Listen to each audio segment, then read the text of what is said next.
Oui, bonjour les frères et sœurs, élèves et les étudiants, même nos professeurs qui vont nous suivre de loin.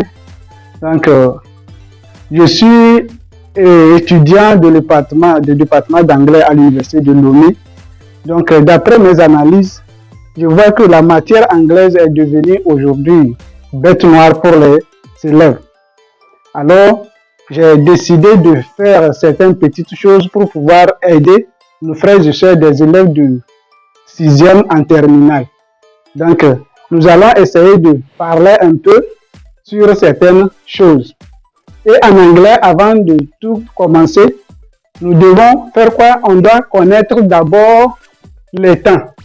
Parce que pour apprendre une langue, nous sommes obligés de nous référer au temps. Si on veut parler de demain, hier, aujourd'hui, comment est-ce que exprimer une idée qui parle d'hier, d'aujourd'hui et de demain? Alors, nous sommes obligés de nous référer au temps. Alors, on va voir comment étudier les temps en anglais. Et la plupart, c'est ce qui embête trop les élèves. Alors, je vais vous faire savoir que les temps en anglais, c'est quelque chose qui est très facile et que, suivez-moi attentivement, vous serez étonné qu'à partir d'aujourd'hui, vous serez bien sur les temps anglais. Excusez-moi. Ok. Donc, nous allons d'abord, premièrement, connaître la liste des temps. Il faut savoir quels sont les temps en anglais afin de pouvoir commencer par les apprendre. Donc, premièrement, je pose la question à savoir, il y a combien de temps en anglais? Mais selon moi, je peux dire pour le moment que nous aurons à étudier ici 16 temps. Mais il y en a encore d'autres quand même. Mais je me baserai sur 16 temps. Ok? Alors, sur les 16 temps, prenons 16 exemples. Depuis le CE1, on nous a appris ce que c'est que les temps. Et nous avions seulement que 3 temps. Et les 3 temps, ce sont des temps présents. On nous a appris que c'est présent. Bon, d'abord, passé. Le passé, le présent, et puis le futur. Futur. Donc, c'est ces 3 temps on nous a appris. Et on nous parle passé qui concerne hier, présent qui concerne aujourd'hui, et puis futur qui concerne demain.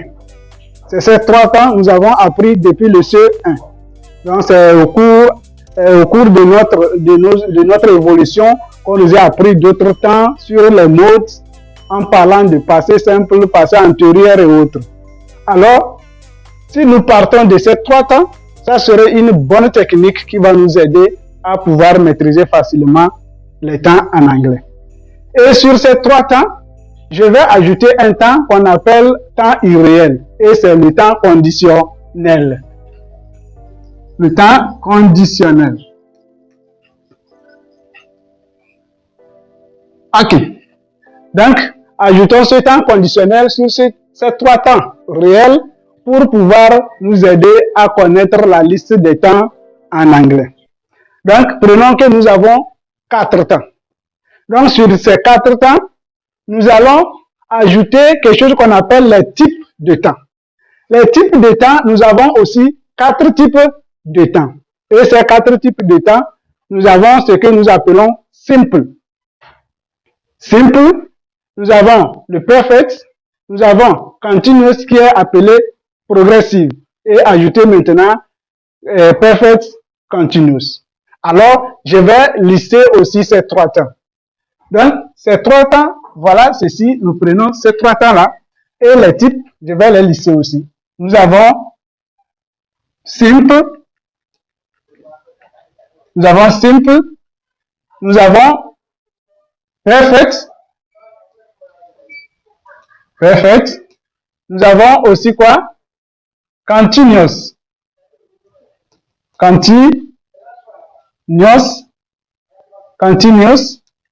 et aussi c'est ça qui est progressive.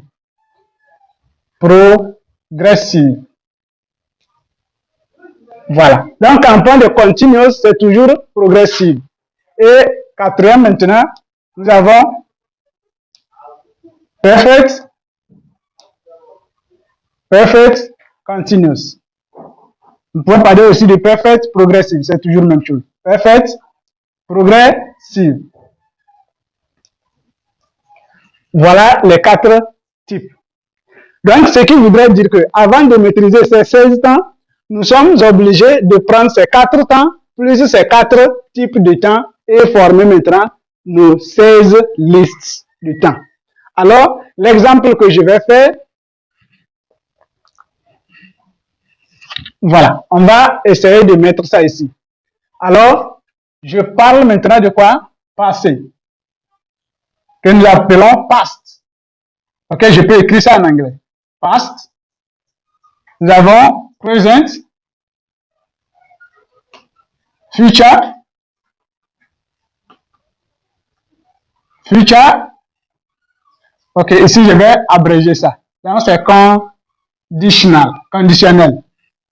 Ok, donc c'est les 4. Pour ça, je vais essayer de réduire ça comme ça. Present, le future va revenir ici. Future. Et puis conditionnel. Alors, bon, vous allez remarquer que ici on parle de, j'ai mis ici en français, alors il n'y a pas E. En anglais, on met E. Ça, c'est futur. En anglais, on dit future. OK? Alors, voilà nos 4 temps que nous allons utiliser. Donc, si nous connaissons ces 4 types, nous connaissons ces 4 temps et ces 4 types, ce que nous aurons à faire maintenant, c'est de prendre ces types en plaçant sous chaque temps. Et nous avons nos 16 temps. Alors que j'ai 4 temps et j'ai 4 types. Donc, chaque temps a 4 types. Et tous les temps utilisent toujours que les mêmes types. Ce qui voudrait dire que les 4 types là, le passé, the past, use this 4 type of tenses. Donc, nous utilisons ces 4 types de temps et on met ça ici. C'est les mêmes ici, les mêmes ici, les mêmes ici. Donc, ce qui voudrait dire que le simple que nous avons ici, le perfect, continuous, and perfect, continuous. Alors, je placerai maintenant simple ici. Alors, ce qui fait maintenant past simple. Vous voyez, past simple, past perfect, past perfect, past continuous or progressive. Je vais utiliser progressive, c'est toujours la même chose. Alors, past progressive. Progressive. Et puis past perfect progressive. Vous voyez quoi? On a placé ceci, le quatrième, on prend seulement que les deux pour former le quatrième type. Alors, simple, perfect, progressive, et puis perfect, progressive pour former le quatrième. Alors, ce qui voudrait dire que ici, ça fait past perfect, progressive. Vous voyez ça. Alors, ce qui voudrait dire que tout ce que nous avons mis ici, c'est les mêmes ici, les mêmes ici, les mêmes ici. Donc, ce qui fait que nous avons 4 temps et 4 types de temps, ce qui fait maintenant les 16 temps. Donc, ce qui fait que si on me demande de citer les temps, je dois les citer en ordre pour me permettre de connaître ça bien et qu'on ait après maintenant chercher à les conjuguer. Alors ici nous avons quoi? Ça fait past simple, past perfect, past progressive, past perfect progressive. Donc quand on me demande, je viens ici, ça serait le même type. Alors ça ne vaut plus la peine de les lister encore. Alors je dois savoir que ici ça fait present simple, ça veut dire que ça doit être ici present simple, present perfect, present progressive, present perfect progressive. Quand je viens au niveau de future, I have future simple or simple future is the same. C'est la même chose. On peut dire passé simple, past simple or simple past. Donc ici, nous aurons maintenant future simple, future perfect, future progressive and future perfect progressive.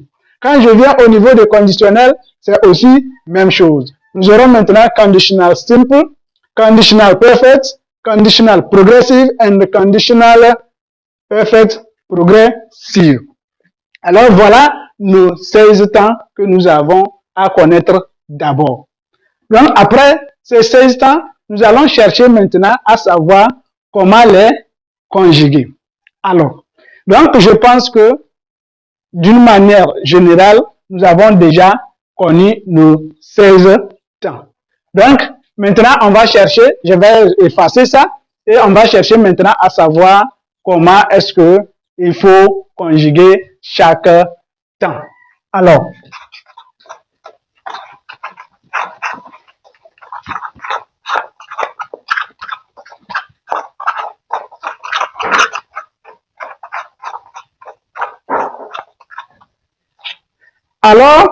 tous les élèves qui me suivent, ce que vous devez faire en suivant cette vidéo, vous devez avoir un bic et un cahier à côté et que vous allez suivre en notant les choses.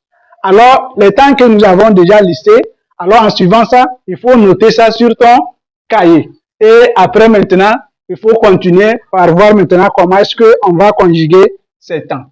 Alors, je peux mettre le titre comme étude des temps.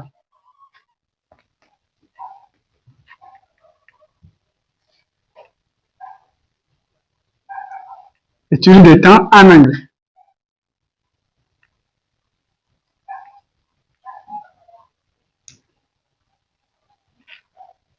Voilà.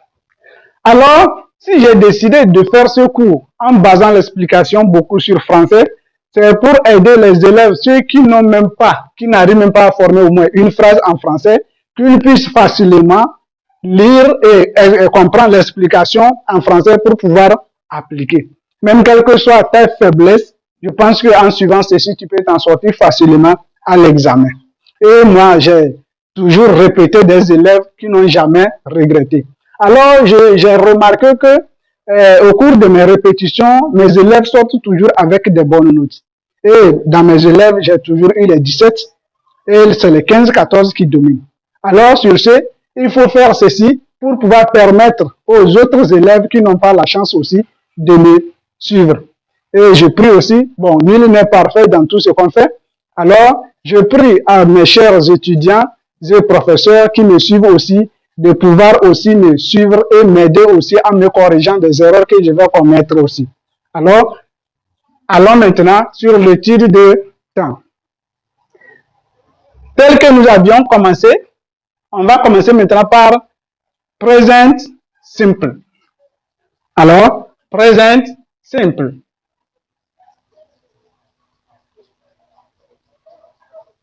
Present simple. Alors, comment est-ce que le present simple se conjugue? Donc ici, le problème qui va essayer de nous fatiguer ici, nous devons connaître nos verbes. Et nous avons, bon, ici on va parler de deux types de verbes. Nous avons ce qu'on appelle les verbes forts et les verbes faibles. Donc les verbes faibles sont des verbes que nous appelons des verbes réguliers. Et les verbes forts sont des verbes irréguliers. Alors, pourquoi est-ce qu'on appelle certains verbes des verbes réguliers et que certains des verbes irréguliers? Voilà. Alors, on doit chercher à comprendre d'abord comment savoir qu'un verbe est un verbe régulier et comment savoir qu'un verbe est un verbe irrégulier. Alors, les verbes réguliers sont des verbes qui respectent une règle générale. Et les verbes irréguliers sont des verbes qui ne respectent pas aux règles générales. Cela voudrait dire que chaque verbe se conjugue au passé à sa manière et au participe passé à sa manière. Alors, je vais d'abord donner les exemples de ces verbes afin de pouvoir revenir maintenant sur l'application. Quand on parle de verbes réguliers, je vais donner l'exemple de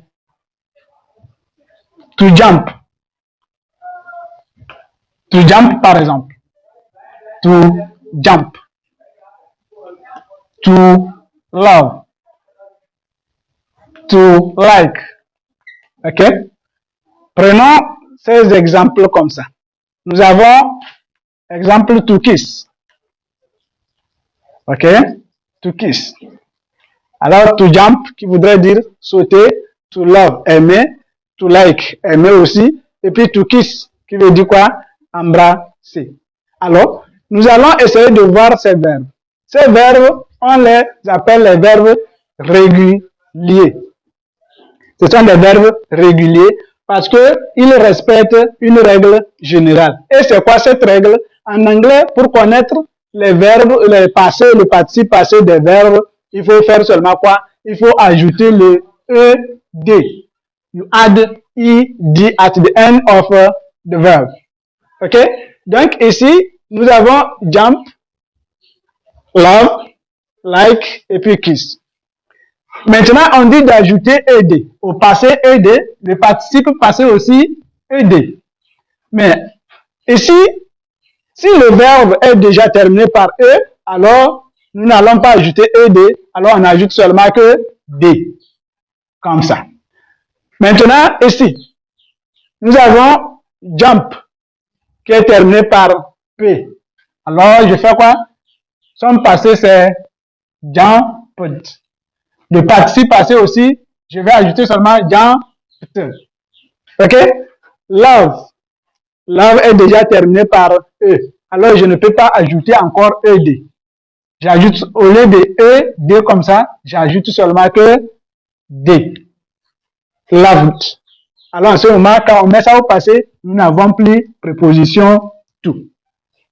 Ici aussi, like est déjà terminé par quoi? E. Je ne peux pas ajouter ED, alors c'est seulement que D. Et je viens ici, kiss est terminé seulement que par consonne S.